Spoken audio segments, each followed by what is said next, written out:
Hello दोस्तों, welcome back to Critics Anime. आज channel पर मैं बहुत दिनों बाद एक नया एनिमे कवर करने वाला हूँ जिसका नाम है इरेज्ड। ये एक सस्पेंस थ्रिलर एनिमे है जो कि आप में से कुछ लोगों को पता ही होगा, और जिन्हें नहीं पता उनके लिए एनिमे बहुत ही अच्छा होने वाला है। इस एनिमे के मेन प्रोटैगनिस्ट सातोरू के पास एक पावर होती है जिसमें उसे कोई हादसा होने से पहले पता चल जाता है और वो 5 मिनट पीछे चला जाता है जिससे वो उस हादसे को टाल सके। बट एक बार उसके लाइफ में ऐसी चीज हो जाती है कि जिससे वो पूरे 18 साल अपने लाइफ में पीछे चला जाता है। तो कैसे, वो इस वीडियो में आज हम देखने वाले हैं। सो वेलकम गाइस, मैं हूँ क्रिटिक्स, आप देख रहे हैं critics anime. Let's start the video. Satoru एक पिज्जा डिलीवरी शॉप में काम कर रहा होता है। वो एक पिज्जा डिलीवरी करने जाता है। उसका बॉस उसे कहता है कि जरा आराम से जाना। तभी एक पीछे से लड़की आती है जिसका नाम होता है एरी। वो उसे कहती है कि रास्ते में पिज्जा खा मत लेना। उसके बाद सातोरू कहता है कि हाँ मुझे पता है, मुझे मत सिखाओ। उसके बाद वो डिलीवरी के लिए निकल पड़ता है। रास्ते में जब स्टॉप लगता है तो उसे कुछ लोग दिखते हैं जिसमें एक औरत अपने बच्चे के साथ जा रही होती है और वो उन सबको नोटिस कर रहा होता है और कुछ सोच में पढ़कर आगे बढ़ रहा होता है। देन उसे कुछ बच्चे दिखते हैं कि जो अपने स्कूल के लिए जा रहे होते हैं। अचानक उसे एक बटरफ्लाई दिखती है जो कि पूरी ब्लू कलर की होती है। एंड देन वो उस बटरफ्लाई को देखते हुए कुछ सोचने लगता है। अचानक से उसके दिमाग में कुछ क्लिक होता है और वो कुछ सेकंड्स कुछ मिनट्स पीछे चला जाता है। वापस से उसे वो बटरफ्लाई दिखती है और जो जो सीन्स उसने देखे थे वही सीन उसके साथ वापस से हो रहे होते हैं।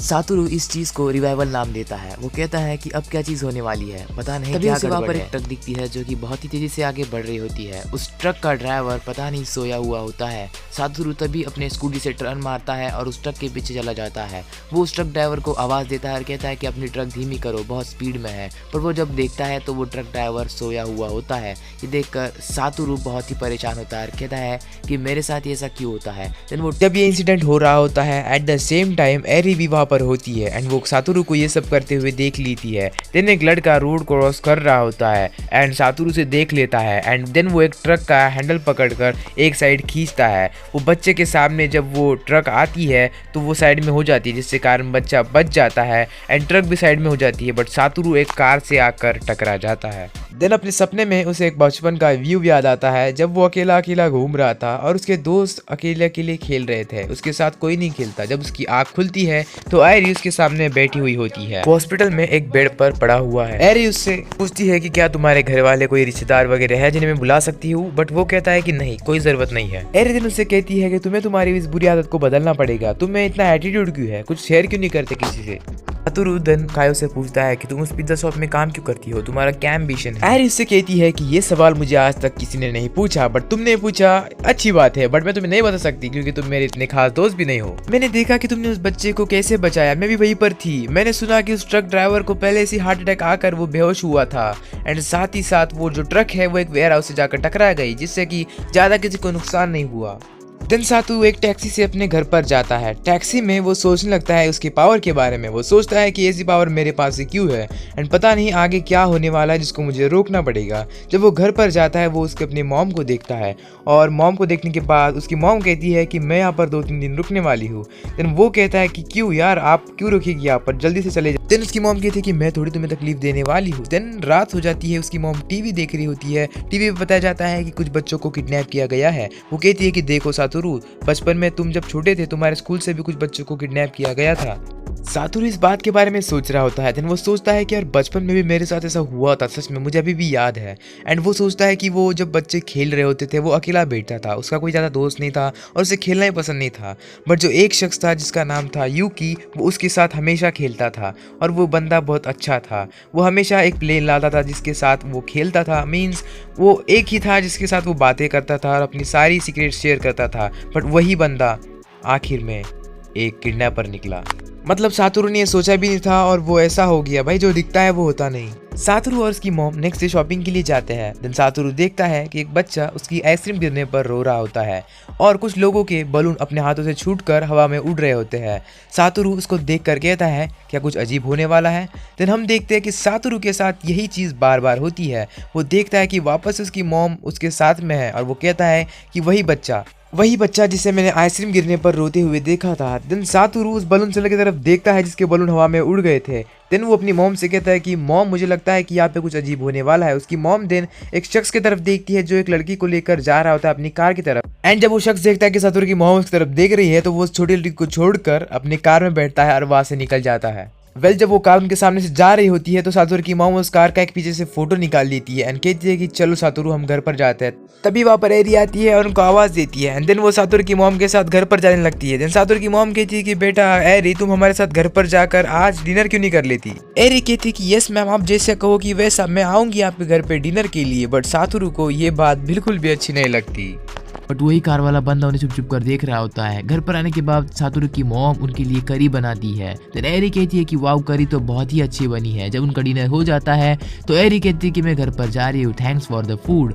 बट सातोरू की मॉम खुद सातोरू को ही उसे छोड़ने के लिए कहती है और सातोरू को उसे उसके घर पर छोड़ देना पड़ता है।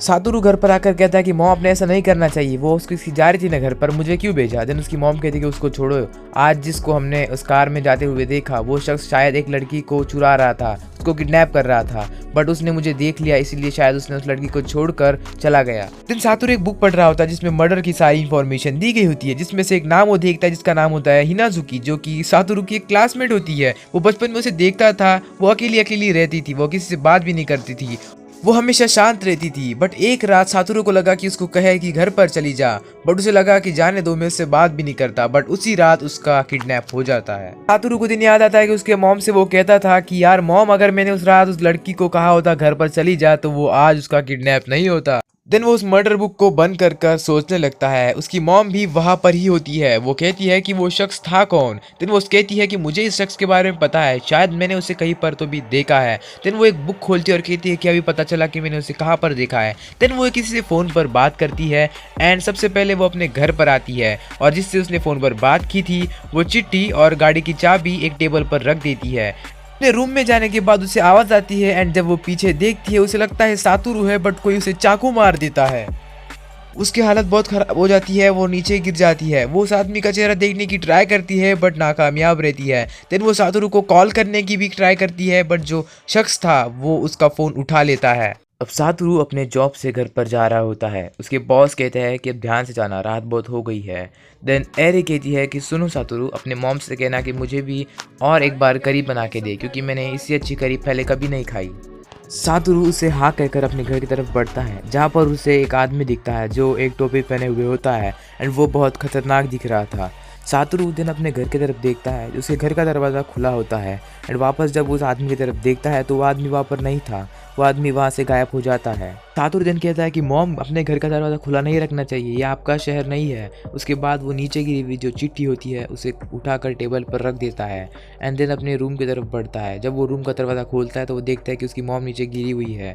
वो उसके मॉम को देखकर बहुत ही डर जाता है। वो कहता है कि मॉम ये क्या हो गया, आप मजाक तो नहीं कर रही। सातोरू उसकी मॉम को देखकर बहुत ही डर जाता है, वो पीछे सरक कर बैठ जाता है। तभी साइड की नेबर आती है और कहती है कि ये लो बेटा तुम्हारी मॉम ने दी हुई करी। एंड जब वो साइड की नेबर ये सब देखती है तो वो बहुत ज़ोर से चिल्लाती है और डर जाती है और पुलिस को बुला लेती है। सातोरू उसको रोकने की ट्राई करता है बट वो नहीं रुकती एंड सातोरू के घर के बाहर बहुत जल्दी ही पुलिस आ जाती है। पुलिस को पकड़ लेती है और कहती है कि तुम ही हो सातोरू फुजिनुमा। सातोरू भी बहुत ही शॉक होता है, वो कहता है कि मुझे नहीं पता ये क्या हो रहा है, बट जो पुलिस होती है वो उसे नहीं सुनती, वो उसको पकड़ने की ट्राई करती है। देन सातोरू अपने घर के पीछे से भागने की ट्राई करता है और कहता है कि मुझे नहीं पता ये क्या हो रहा है, मैंने कुछ नहीं किया। तभी हमें नेक्स्ट सीन दिखाया जाता है जिसमें एक सुनसान गली होती है जिसमें सातोरू बात कर रहा होता है। वो कहता है कि मैं इस जगह पर क्यों हूँ और शायद मैं इस जगह को जानता हूँ। एंड तभी उसके सामने से एक लड़का भाग कर कहता है कि सातोरू जल्दी चलो हम लेट हो रहे हैं। एंड हमें दिखाया जाता है कि सातोरू एक छोटा लड़का है, वो लिटरली 18 साल पीछे आ जाता है अपने लाइफ में। ये सब उसके साथ पहली बार हो रहा था। अब 18 साल में की गलतियों को वो किस तरह ठीक करता है ये जानने के लिए देखते रहिए क्रिटिक्स एनिमे। एंड अगर आपने बोरुटो की प्रीवियस एपिसोड नहीं देखे तो यहाँ पे आप क्लिक करके देख सकते हैं। चलो मिलते हैं नेक्स्ट वीडियो में, तब तक के लिए गुड बाय।